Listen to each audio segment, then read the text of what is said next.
Again, maing gabi sa inyong tanan, no? Welcome to my YouTube channel and Facebook page, no? Lambachoy. So, maing gabi sa inyong tanan, no? So, karon guys, i-flex na ako akong binuhat nga fish pan, no? Para sa akong cultured nga tilapia. Supuhon. So, actually, wala pa ni sa isda, no? Pero nahuman na ako siya. Ako lang gipa-try karon o cycle ang pump kung okay ba yung linya. Okay ba yung linya? So, mag-britag tilapia pohon. So, akong gilik test kung nabay mga legs. So far okay naman. So, ako lang i-test po ni guys is para sa uban nga namuyo tilapia, at least nga maka-idea po sila, or taban po nga nanay mga tilapiahan niya is makahatag sila mga ideas po, no? Para sa atong pagpamuhi. So, willing ka mo accept ano, no? So, just comment below lang guys kung namoy ma-share nga mga ideas. So, actually, muna itong guhat karon. So, wala pa sa isda, pero akong padagan lang sila yung tubig. So, muna siya ang akong tibok tangki, no? Abot sila niya tubig. Then, wala pa na akong gipulang tubig dahil wala ko may isda. So, puhon-puhon ko may isda. Pakaan akong tubig gamay. So, gikan dire sa tangke, na iyang outlet dire para sa drain niya. Actually, double purpose niya ang drain ani. Pwede siya i-drain na itong tubig is dire, kani. And then, kani isa ka pipe, paingon dire. Mao ni siya ang kibali overflow gikan sa tangke didto. Kung natay mga makuha nga mga agi nga mga hugaw, ilang mga sobra nga mga bahog or ilang mga tae, so dire sa mga paingon nga tangke. So na po siya drain plug if ever nga maghinlo ka. So natay sulod dire nga mga pukot. Kaning pupot or mga net is mutabang din siya pag filter sa atong mga hugaw. So man siya. Diri siya musaka. So magtuyok diyan ang tubig, malugdang ang tae or mga hugaw nga gikan dito sa tangke. Then diri sa paingon. So natay mga net nga musala. So right after ana, ready na din siya to paingon sa filter. So actually akong filter guys is temporarily. Ako lang sang gibutang diri kay wala pa man sa isda.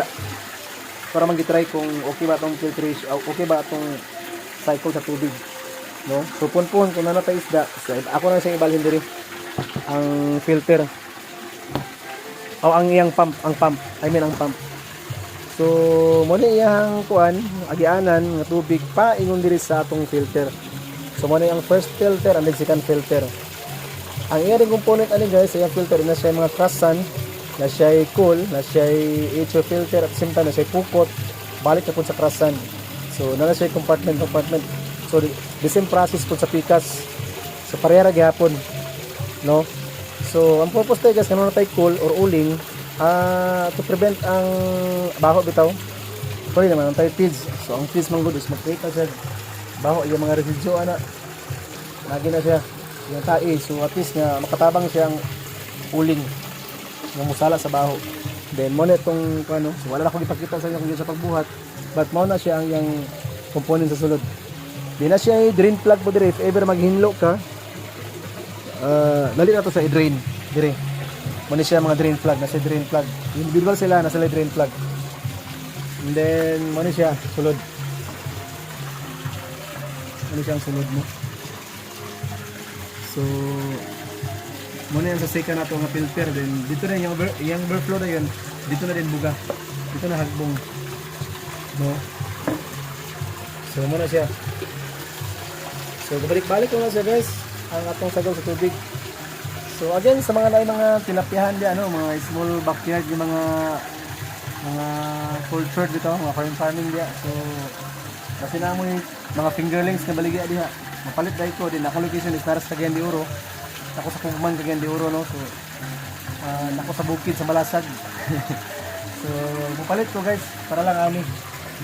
Akong ipangita nga mga fingerlings is kanang red tilapia or giant tilapia, no? Kana lang sa. Then, punpuhon, at least nga, hinahinay lang. No, ang ato ani is, di man ingon na i-business yun, ang ato ani is hilig-hilig lang, baka nang kalingawan lang. At least man lang nga maka-sustainer po taga itong panudan.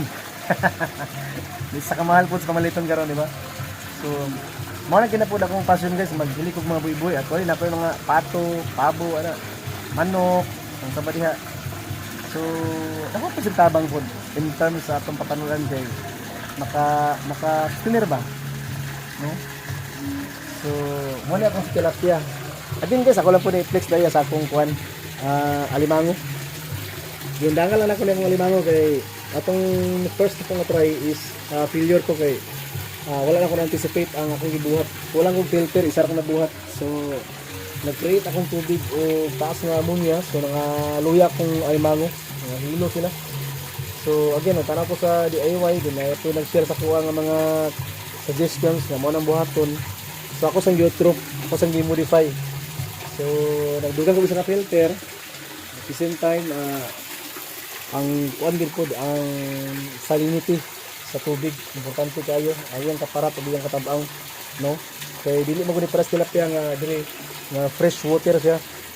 Dili is brackish water, combination sa salt and fresh water.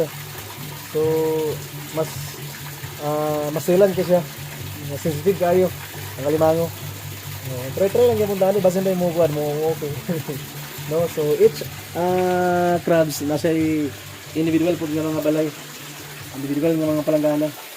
So desa ng puyo. Ako lang gipabrihan. So puhon-puhon. By January next year siguro atong starting sa pagpamuhi. Ato na sa musudlan. Pun. So again, salamat sa iyong pagtanaw sa akong videos, no. I hope nga na may makuha gamay nga mga ideas. So willing po ko matagaan po basta suggestion po sa uban labi na sa mga namuhi na daan, no. Nga katak sugod naman ta. So again, salamat og amping ang tanan. God bless everyone and advance happy new year.